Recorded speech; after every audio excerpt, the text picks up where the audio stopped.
Hello, everyone. Guillaume Israel here. I'm the host of the E-commerce Wizard podcast, where I feature top leaders in business and e-commerce.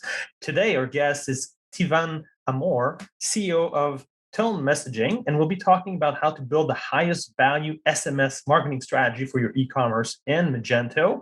And we'll be talking about the entrepreneurship journey of Tivan as a CEO and other various musing we might get to. So before we get started, our sponsorship message. This episode is brought to you by MageMontreal. If a business wants a powerful e-commerce online store that will increase their sales, or to move piled up dormant inventory to free up cash reserves, or to automate business processes to gain efficiency and reduce human processing errors, our company, MageMontreal, can do that. We've been helping e-commerce stores for over a decade. Here's the catch. We're specialized and work only on the Adobe Magento e-commerce platform. If a company is not on Magento, we've converted a lot of sites over. We do everything Magento related. If you know someone who needs design, development, maintenance, training, support, we've got their back. Email our team, support@magemontreal.com, or go to magemontreal.com. That's M-A-G-E Montreal.com. All right, Tivan, I'm happy to have you with me today here. It's with us, but hey, we're just the two of us today. There's nobody else. So welcome. Hello, Guillaume. Delighted to be here. Same.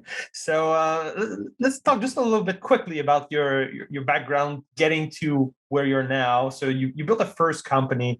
It was an app business, and that led into a second company, which was a bicycle company that you sold in 2019 to an e-commerce conglomerate, and that led you to your third company now, which is Tone Messaging. And so far, you've raised $4 million US to build this company. It's a very interesting venture that you're on here. Can you tell us a little bit about this product and this third company? For sure. So at Tone, we aim to be the most personalized mobile messaging or mobile marketing company on earth. The way we got here very much was an itch that we were scratching ourselves as e-commerce founders. So I started this bicycle company in 2012 with my co-founder Slava. We grew it for the better part of 4 or 5 years into first from a Kickstarter that did like $100,000 in sales to 4 successful Kickstarters, 30,000 customers worldwide, and millions of dollars in sales with a whole slew of products from bicycle lights that were really tough and rugged to full bicycles that we guaranteed against theft. And you might notice kind of this sort of like service component to everything we were doing, like we guarantee this thing about our bicycle. So that sort of mantra actually led us to do kind of crazy things in terms of what we promised customers. And one of them was we promised that we will just have this personal relationship with you and text you whenever you want. So you can just text us with questions. And through doing that, we figured out that the best way to convert somebody on an $800 bicycle sale was to befriend them on text message, talk to them for a while, make sure all their barriers were sort of uncovered and avoided, and then sort of build this personal relationship over time to convert the customer. So that was kind of the initial foundational insight that we had, was that people really want to text, and it's actually a really, really good conversion channel. All right. And of course, there are lots of SMS and marketing automation platforms out there, the MailChimp, the Klaviyo, and a bunch of others. You already covered a bit how yours here is different with personalization, but do you want to go a bit deeper in this aspect? For sure. I think over the last 3 years, there's been quite a proliferation of SMS marketing companies. And I won't knock really any of them because a lot of them are good at different things. You've got some companies that are really, really good at just doing automations. Other companies that have really, really good lead collection tools, so you can build subscriber lists really fast. What we really think about is as your SMS marketing inbox starts to fill up, or as your SMS inbox starts to fill up with marketing messages from brands, what is sort of the next evolution of that? What is actually going to get us as consumers to look at these messages and to respond? So right now, SMS has a 99 or 95% open rate, click-through rates that are 5x higher than email. So it's a natural channel to be moving to as a marketer, whether you're on Shopify or Magento or Headless or WooCommerce. But that's quickly going to diminish in power over the next 3 to 5 years as everyone starts SMS marketing. So the question is, how do you actually cut through the clutter as a marketer? And how do you make sure that consumers are actually looking at that SMS inbox and clicking on your ad We think that the answer is actually generating conversations with customers and actually building a relationship over time. So let's create a scenario here. Let's pretend I'm a merchant, or there's a new merchant here. He's doing a lot of things already, successful e-commerce store, preferably on Magento, but other platforms okay too. It's going to be agnostic here. What would be the game plan? What's the roadmap here? Say, okay, let's start implementing SMS from day zero, and how do we ramp this up? Yep. So I'll start with kind of the general roadmap for SMS that is working really well for merchants. And then if you twist my arm, I can speak to the specific roadmap and the specific strategies that that we suggest people use. But in general, just like email lead collection, making sure that when people get to the site, they have a good call to action to put their number in to receive some sort of discount, or to receive, to be the first to know about special offers or product launches. More and more shoppers are mobile, so they're naturally doing a lot of their shopping online. So it makes a lot of sense for them to actually put in a mobile way to contact them. Also, everyone's email inbox is full of junk. So a lot of people say, well, if this is a brand I actually do want to hear from, I don't want it to go to my junk mail. I want it to actually be in my SMS inbox. So the first step is making sure that your lead collection game is tight. And there are plenty of players in the space, Klaviyo being one of them, who we have an integration with, that does a really good job of lead collection pop-ups for both SMS and email. The second step to that is then having an automation strategy that dynamically adjusts to all sort of customer data points, how much they've purchased, whether they've abandoned an order, whether they've recently ordered, anything you can think of, and to send targeted personalized messages to those customers throughout their customer lifecycle based on the actions that they've taken. And then the third sort of higher level air support approach is to have a more general marketing campaign strategy to make sure that on a monthly basis or a couple times a month, depending on the nature of your product, you're reaching out to all customers and saying, perhaps a little bit of a segmented message. Here's the new products that we've got.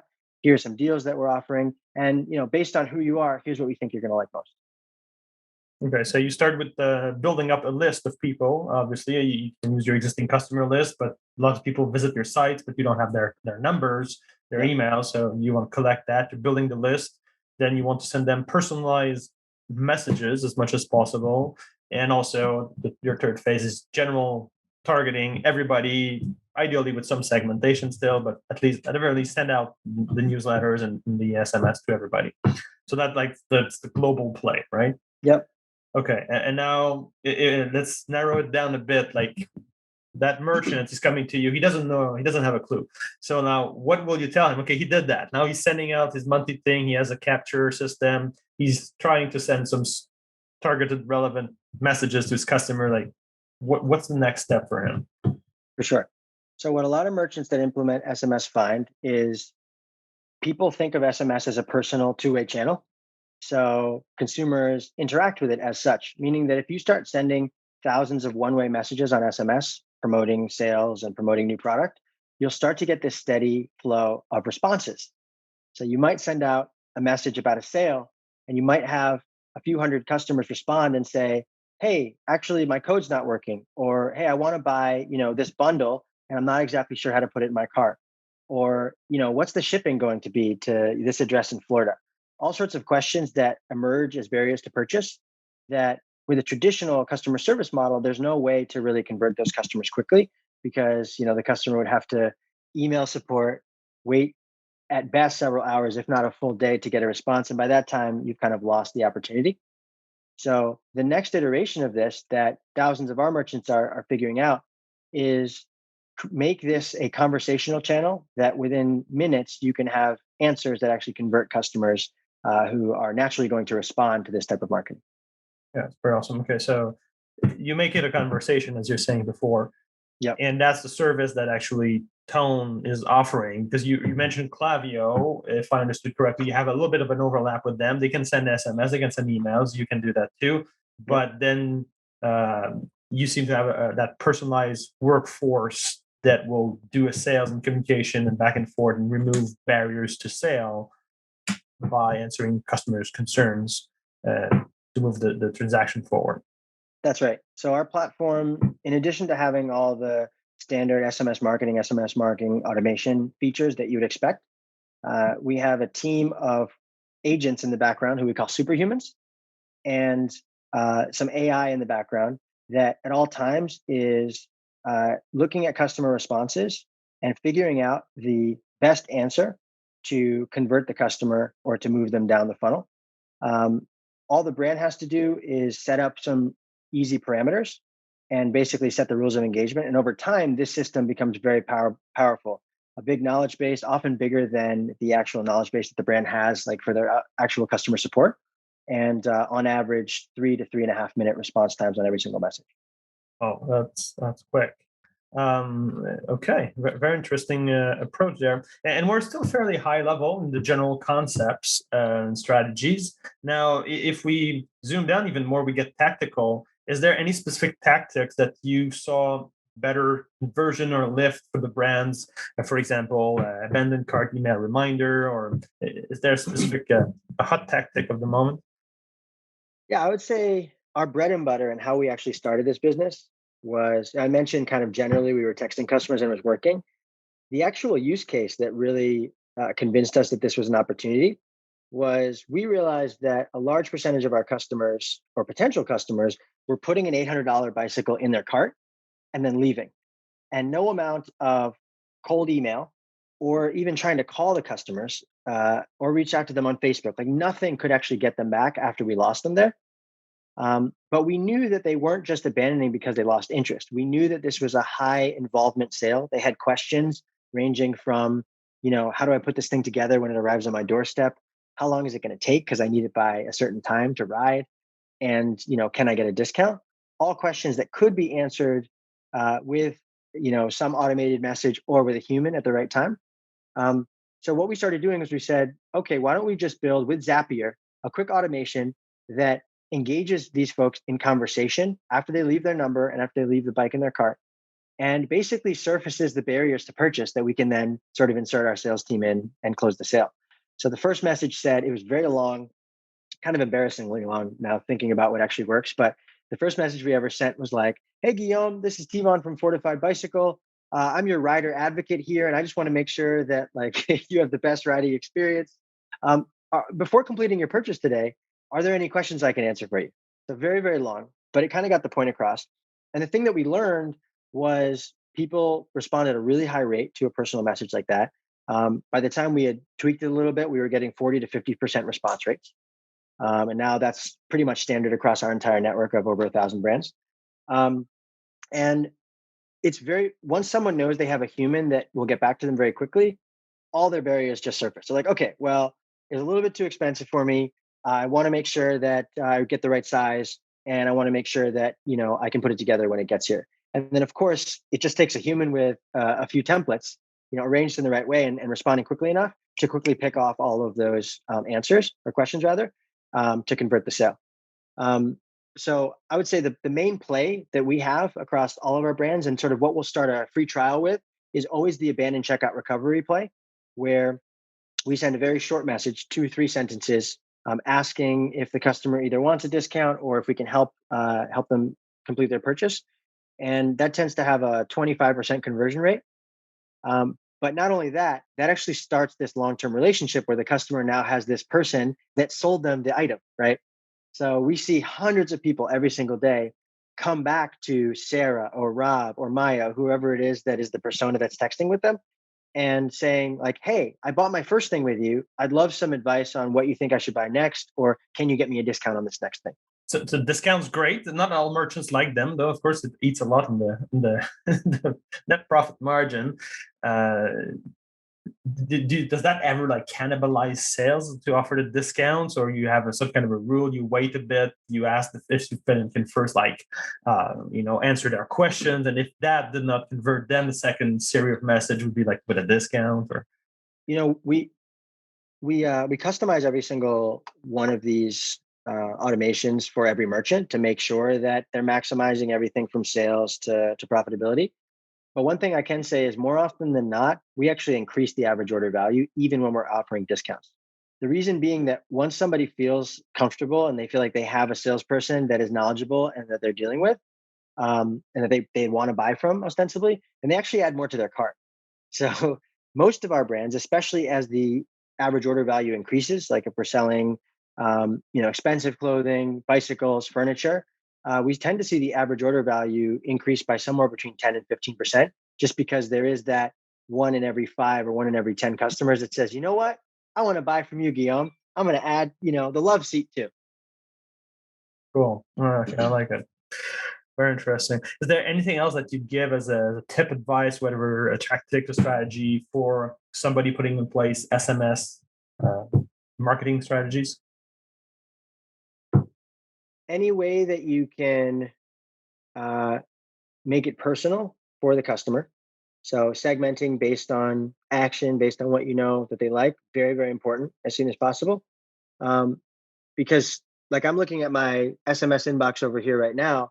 Now I'm a little bit ahead of the curve in terms of how many e-commerce brands I subscribe to on SMS, but it's hard for me to find my friends and my mom in there amidst all the marketing. It's really important to make that marketing personal enough that you actually want to give it the time of day. So that's one, is just make it as personal as possible. Two, which you can do yourself or you can do with us, is find a way to generate a conversation and to generate replies from customers, because that is the best way to make sure that you cut through the clutter, and you'll have a sort of a lasting relationship that customers actually that turns into sales. And let's say I have some clients who already have the abandoned cart tactic in play. What would be the next step after this one? What's the second one to put in place after the abandoned cart? If they're only doing abandoned cart, Yeah. So It's a general blast Yep. to everybody and abandoned cart, and that's it. Got it. So if they're not doing lead collection on the website, either a timed lead collection, like 30 seconds after you arrive, a pop-up that says, get 10% off by subscribing to our SMS list. That's definitely one of the fastest ways to grow a subscriber base. So that what I would say is next. The the next thing I would say is automations. Uh, you know, that first abandoned cart message, important, but if they don't purchase, then reaching out to them 30 days later and asking why they didn't purchase or offering them something new, also very important. Um, and then automations around, folks who have purchased one thing, but there's, 10 accessories that they could buy. Yeah. So building out all of the different opportunities based on existing customer data that you already have. Like if you tend to see customers buying a second item after X amount of time, then a couple of days after that time window has expired, where most people will buy the second thing, reaching out to customers and trying to push them over the edge, also a really, really good thing. And then the third thing, which is sort of a tone exclusive here, but you can also do yourself, is what we call live text. So these days, people don't have any sort of patience when it comes to getting an answer from a brand. So, most people aren't even going to spend the time to, like, when they have a question, search for the support email on the website. And live chat is also really, really hard to keep people engaged with, because if you don't respond in seconds, then the person just leaves. So we think that live text is actually a really happy medium. So what it is it's actually a button that you put all over your website that enables people to, while they're on their mobile phone, tap.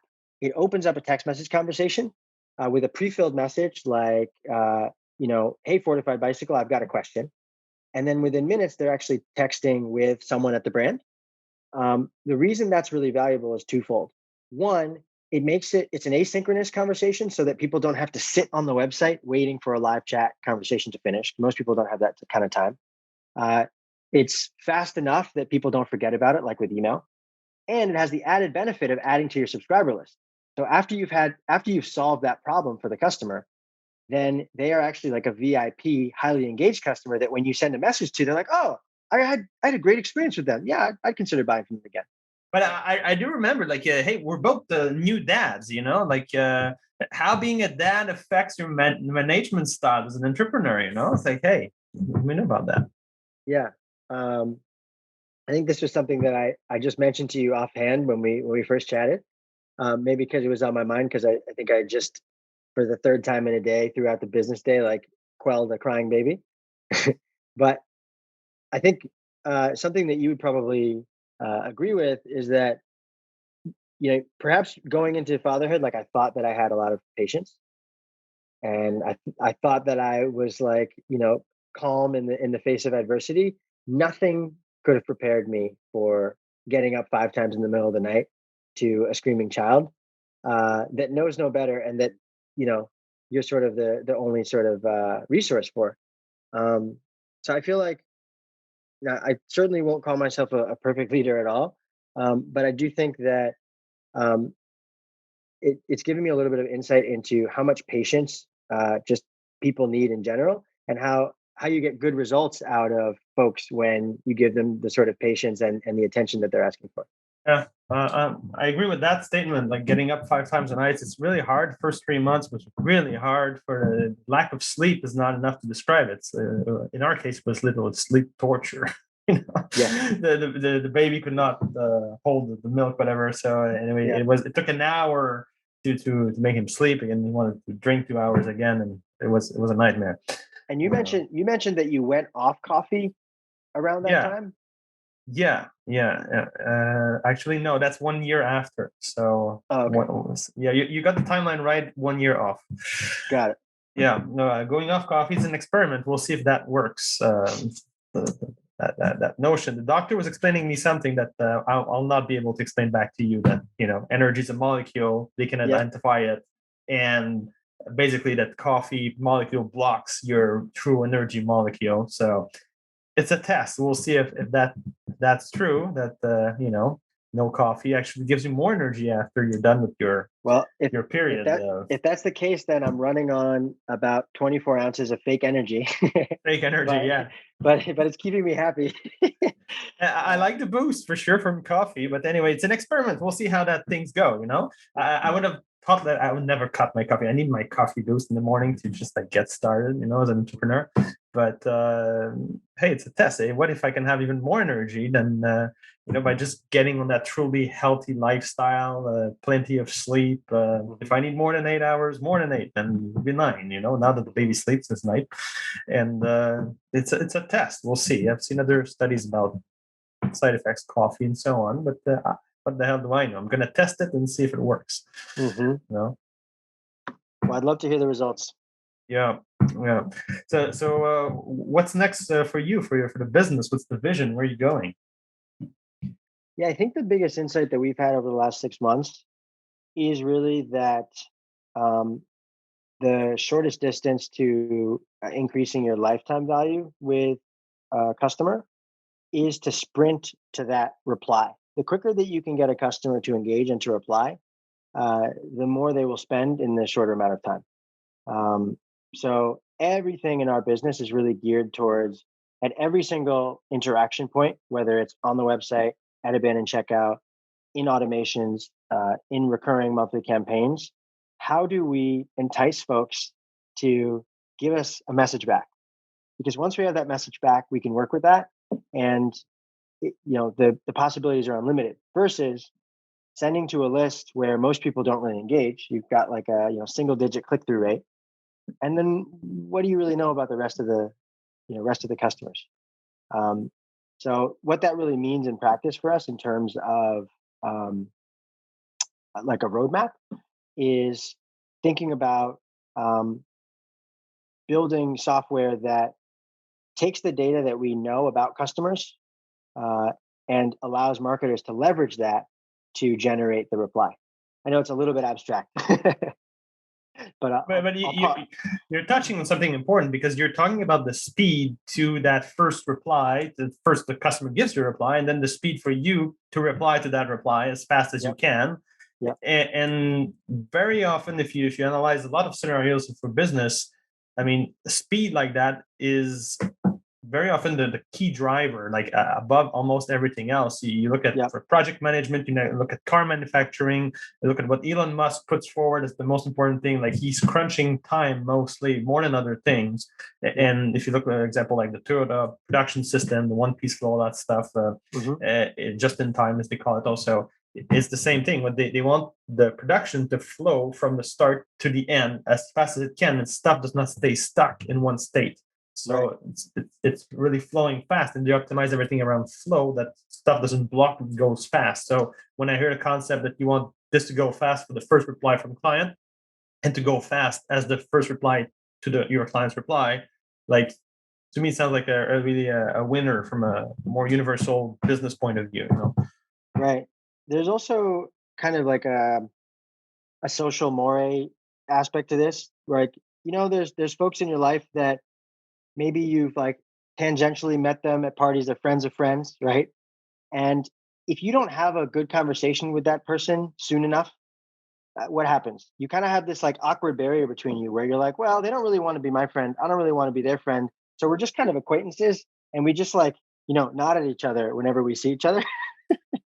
I think the same is kind of true with a brand. If you join their subscriber list, if you start interacting with a brand, but you don't really get much back, or you don't have a real reason to engage, eventually you're like, yeah, this is a brand I signed up for. I don't really remember why, but I've gotten my 50th message from them, and now I'm done.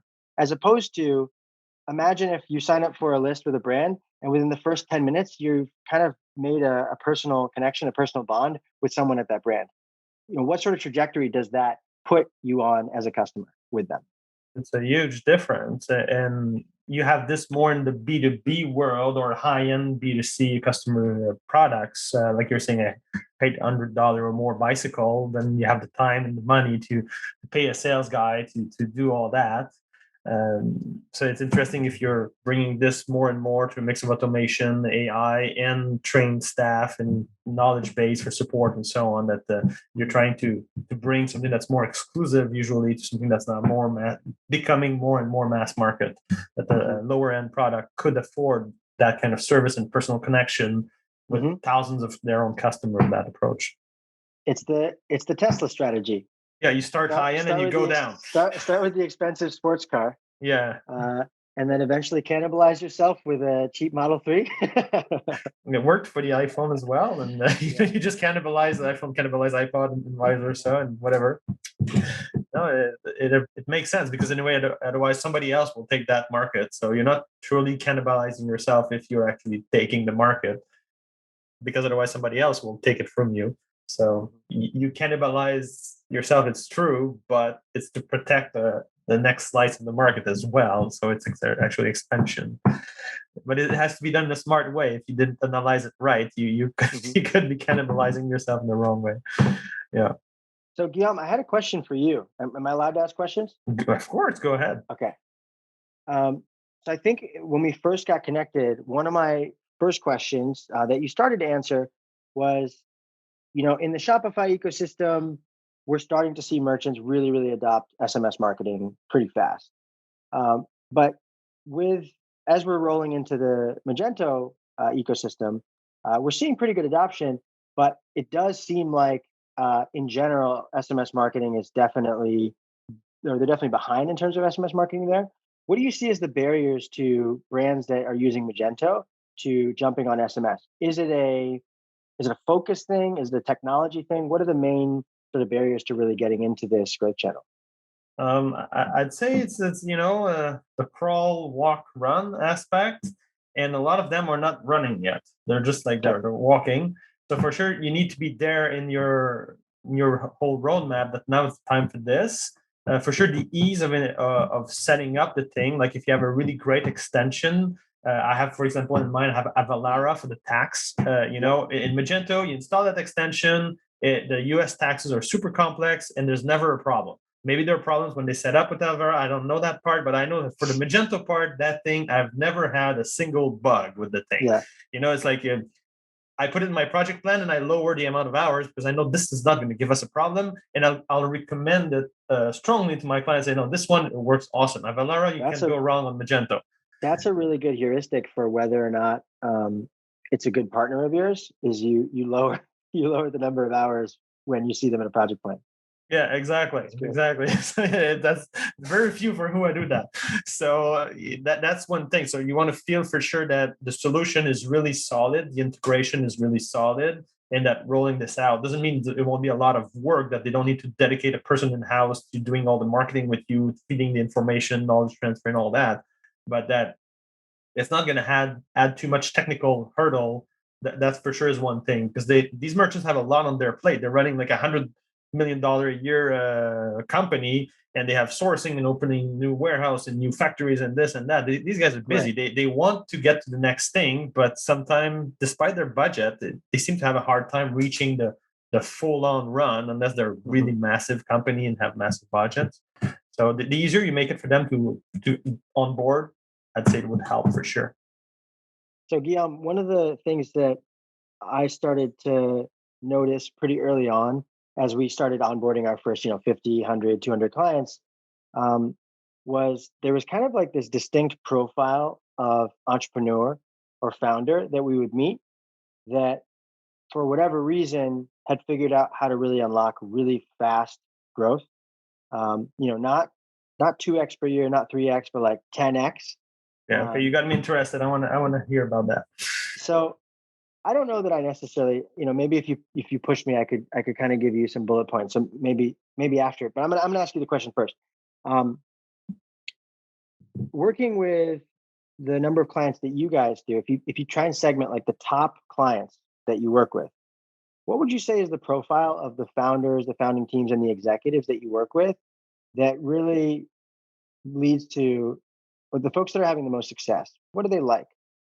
What do they like in philosophy? What do they like in demeanor, and sort of how they think about the world? Okay. Yeah. So you're asking me to define the persona of the most successful e-commerce entrepreneurs. For sure, they get the work done. That's for sure. All of them, or they delegate somebody else, of course, to do it. But there's not much laziness around. Like, oh, by the way, I don't have much pictures for my product, so I don't have full descriptions and specifications. Like they see the value of work and they get the stuff done. Now, I'm not just going to say they all drive like crazy, but like stuff gets done. So that's for sure. That's the foundation. Because for you guys, it's like it's a give and take relationship, right? Because you're like, well, we're going to build the technical side, but we need you to upload X number of photos. They need to be of this quality, and it needs to be by this date. Yeah, because if you don't see the quality of like whatever the ring or something online, it's not going to convert. It's not going to sell that thing. So you need the high quality picture. You need the proper description. When you go to the store, you pick up a box and you read all the details on it. It's easy. But if you just upload the product title and almost no description, no specification, like you need to give to the buyer all the information he needs to make a buying decision. In the sheet there, he's comparing other tabs and other vendors and other options. So you need to make him be able to take a decision. So that's one thing about these entrepreneurs, that's for sure. Then the rest is very, very varied. I'm trying to come up live with marketing personas for these guys, man. Are these folks are they all marketing geniuses? No. Do they have some sort of insight about acquisition or about customer retention or about product? Or is it an amalgam of those things? I think you can further divide this in like, are they a retailer? Are they a manufacturer? Or are they an import-export or a wholesale business? So, like on the retail side, you need brands that are a bit more exclusive, that you need to get, distribution rights. So acquiring those awesome brands, being approved by them to be an official distributor, becomes even like bragging points to some degree. And it gives you a lot of lift because you have that large company, and I'm not going to name any names here, that's broadcasting all that marketing material out there, why this brand is amazing. And then people on the web will search for it. So having high quality brands is a huge factor for success. This is for retailers. Now, you may have a company that decides to start their own brand, regardless if they sell on their own site or if they sell on Amazon and sell millions on Amazon, whatever. That's fine too, but that's it's a different ballgame, because then you don't have that giant in front of you who's really making the product shine. You have to be the one doing that. So it's a very different approach here. You're more on your own in terms of leveraging traffic and so on. And you could even say, like, us as a company, as a Magento partner, as an Adobe Magento partner, we are in the wake of a giant. Adobe is in the front, and they give us clients. And I mean, they're blasting the world about how Magento is amazing, and then customer contacts us. So it's the same strategy that you can use as a retailer online. use these at the front. So this is specifically for retailers. Then it's really case by case. Manufacturers, that again, that's different. Manufacturers, you'll need to be really strong with the distribution of it. Actually, like to have either that some manufacturers are also the distributor and don't sell direct. Some will stay just manufacturer and then don't have the classic distributor retailer model. And the manufacturer, then you have to be really amazing at finances and all the operation stuff. The factories are very expensive, so they're more on the classic business side of things. And then when they come online, they tend to already be super established, and it will be more about automation, just like for a factory, but online. And how can you reduce the number of phone calls to to the office there by having a proper B2B, business to business portal online? And how can you make sure that they can request quotes online, and then that the whole process is not some kind of clunky annoying thing, but that the customer wants to come back. So even though it's business to business, you're still dealing with individuals. So the app should be as fun to use as if it was a general consumer app. So it's a sort of a mix of those mindsets, but it will be more on the process automation and automation of sales flow online. Got it. Yeah, I think the thing that prompted that question for me is what I was finding a lot when I spoke with founders of these companies, with varying degrees of success, is the most successful brands tended to have founders who really, really had a unique insight about the product and the pain that it was solving. So we would have brands that started a wine company, like Usual Wines, for example, where the founder just had a problem buying good wine online and like at the right price. And he was like, this is a problem that I think I can solve, and I'm going to dedicate all my time to solving it instead of being a lawyer. And so you get on a call with them and they're like, look, we know everything about like who this customer is because we are the customer. And that's why we're having success. Is because that's strong. That's strong. That's for we're sure. Able to dial in the product and the message really, really well. So we're not wasting time selling a generic product, amidst a market with tons of competition. And then the second thing to your point is that those folks that tend to have that founding insight about the product are really good at outsourcing the things that they're not going to be good at, so that they can focus on their competitive advantage in the product and the messaging insights. So aligning with a really good agency for engineering, for dev, aligning with a really good growth agency for their specific product and for their specific stage. So those are just like kind of things that I don't even know that I necessarily came into this conversation thinking about it, but it is something that I've a trend that I've seen. Well, I do endorse that. When you're your own customer, it allows you to make decisions in a much easier way, and you understand in depth all that. So for sure, it's always great if you're your own customers. I would not say that they all are though, but for sure you need to, if you don't, very ideally you love and have passion about the product itself. That is the very best, the highest level of success. But at the very least, they must like the product and be interested by it and keep sort of that interest in the product. But they're not all their own customers, if you wish. So some are selling commodities stuff and some of that there's no way they can use much themselves. But you're talking more about the psychological profile of these guys. It's highly varied. But yes, understanding well their customers is something that they tend to have in a strong way. Yes, for sure, because there's only benefits to that. So on a different topic, how do you see e-commerce evolving, let's say, in the next 5 years? So caveat is I have a little bit of a biased opinion here based on like our approach to marketing. But here's kind of where I think the market is now. I think that there is a big discrepancy between the game that companies talk in their marketing and the level of support and the support experience that they actually provide customers. So the analogy that we talk about internally at the company is, imagine if you had an acquaintance that lit you up all the time, texting you, calling you, emailing you, saying, hey, come to my party, come to my party. It's going to be great. And you're like, well, I got to go to this party. It sounds like it's going to be amazing. You show up at the party, and then that person won't even give you the time of day, won't even talk to you. And they're like, I don't have time for you. That is pretty much the experience that every online business in the world is giving their customers right now, where they're willing to spend the time, energy, and money to get folks to the site.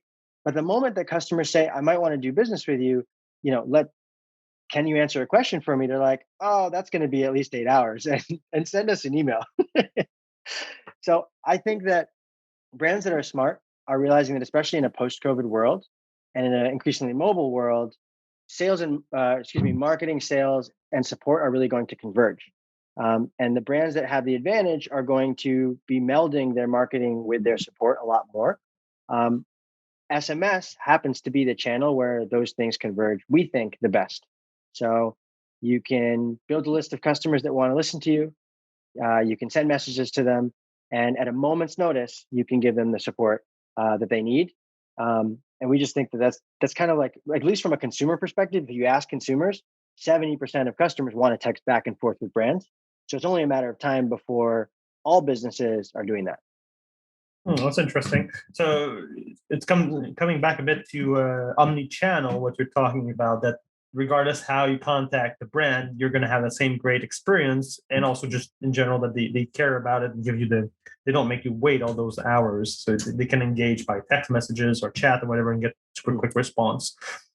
I do agree that this is something we're going to see more and more, because omni-channel is difficult to put in place. It's a big endeavor. There's a lot of disconnected system. They will have often like a separate accounting system, a separate ERP, enterprise resource planning system, and sometimes it's the same, sometimes not.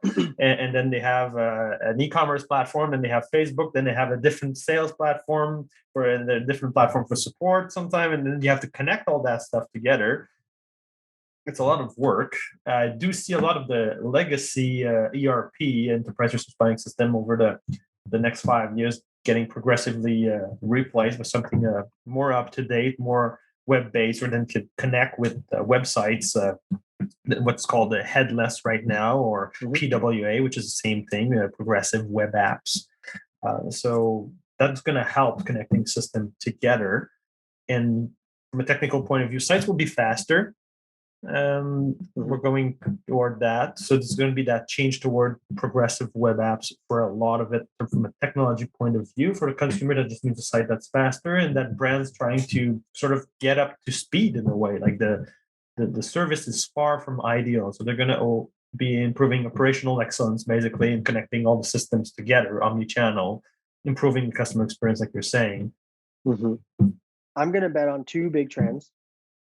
One is a lot more social shopping, like a lot more checking out directly in Instagram, TikTok, less reliance on the actual CMS platforms and the actual websites. And the consumer expectation that brands give them instant messaging support, whether on SMS or on social channels. I feel like those two trends are really gaining momentum and really sort of match this post-COVID world of people really doing a lot of the bulk of their shopping digitally.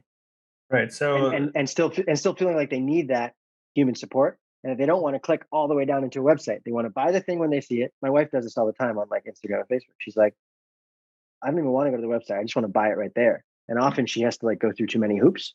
So being able to buy a product sort of at the top of the funnel, and being able to get all the answers to your questions, at the top of the funnel and throughout your purchasing journey as quickly as possible. I think those are the two trends that we're really going to see accelerate over the next few years.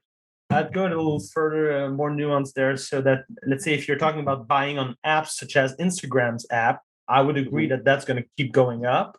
But if you talk about apps such as buying on, as a business, I have an app, I think that's going to go down, and that websites are going to take over the app market more and more for brand-based apps. So like a while back, everybody wanted to have an app. Like, why do you want an app? I don't know, but I want an app. So that trend's going down. That's because you need to update all the time the app with the new version and so on. There's so few benefits to the app. You have to upkeep. You have to create your app and to upkeep it, and you have to create your website and to upkeep it. So more and more what we're seeing is just that the app is just a shortcut to a full screen version of the website. And there's no app development anymore. So that's the tendency of apps going down for businesses in general. But I agree there will be more sales, I think, on like Instagram and so on. But anyway, we're forecasting stuff here, so it's fun. The other forecasting stuff, if we're talking like, like of course COVID changed the world, but it just accelerates e-commerce. So like in the first 3 months of COVID, there was like 10 years of progress in terms of the size of the industry and the volume of transactions and so on. So COVID is just accelerating e-commerce so that stuff changes faster. We will see at one point drone delivery from Amazon and so on. Like this is something that's been talked about. Like it's going to be like almost ordering on Amazon eventually for the big city centers. That it's going to be not like prime next day delivery of 24 hours. It's going to be prime 2 hours delivery to your door from a drone eventually. So what a world our children are going to inherit. By the time they're old enough to do things like that, we're going to be like, back in my day, you had to go to a store, yeah, find the thing, and that took you hours. Yeah, and you didn't know if they had stock before you went to the store. It was a discovery process, now you check online if they have stock, and now you just order it. So yeah, but there's still a lot of operational excellence that are needed. Like I have the Tim Hortons app. Like I like that restaurant, Tim Hortons here in Canada, but the app, I tried placing 2 orders this morning on it. I was unable to. So, this is a big corporation in Canada, and you're like, well, you're not there yet for operational excellence for your app, actually, because as a consumer, I tried twice and I was not able to say, oh, an error has occurred on the checkout. Say, oh, nice. Right. So it's funny you say that because the app has the ability to make you a lot more loyal if the experience is perfect. Yeah. So like the Starbucks app has always worked so well for me to the point where I can think I need a Starbucks, know that there's a Starbucks on the way. My wife can put in an order while I'm driving, and then 7 minutes later, we just walk in and grab it and we're done. But recently I bought some shoes on the Nike app. And I had this issue at checkout and there was nobody to help me. There was nothing I could do. And it was some issue with maybe my zip code not matching because we had recently moved. So I think my zip code didn't match on my credit card.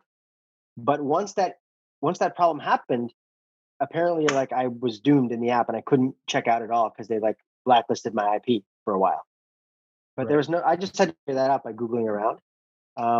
And that is a very app specific problem that Nike didn't solve because they're not app developers, right? It's just one of many properties. Right. It happened to me a while back I think on some Xbox. I tried buying something for $9.99 or something like that. I got declined. Say, hey, I got declined. Call the support. Say, no, I'll check with my manager. And no, you're this. No, it's like, hey man, we run business. We own real estate. It's kind of a company here, and $9.99. Now it's like they think it's a fraud case. Like, what? Are you kidding, man?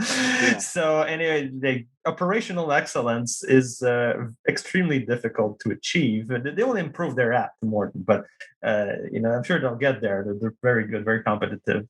I would not want to compete against these guys here with this market in Canada. But anyway. It's quite a challenge to reach operational excellence, and brands will get there. So, thank you for being here today, Tivan. Thank you for having me.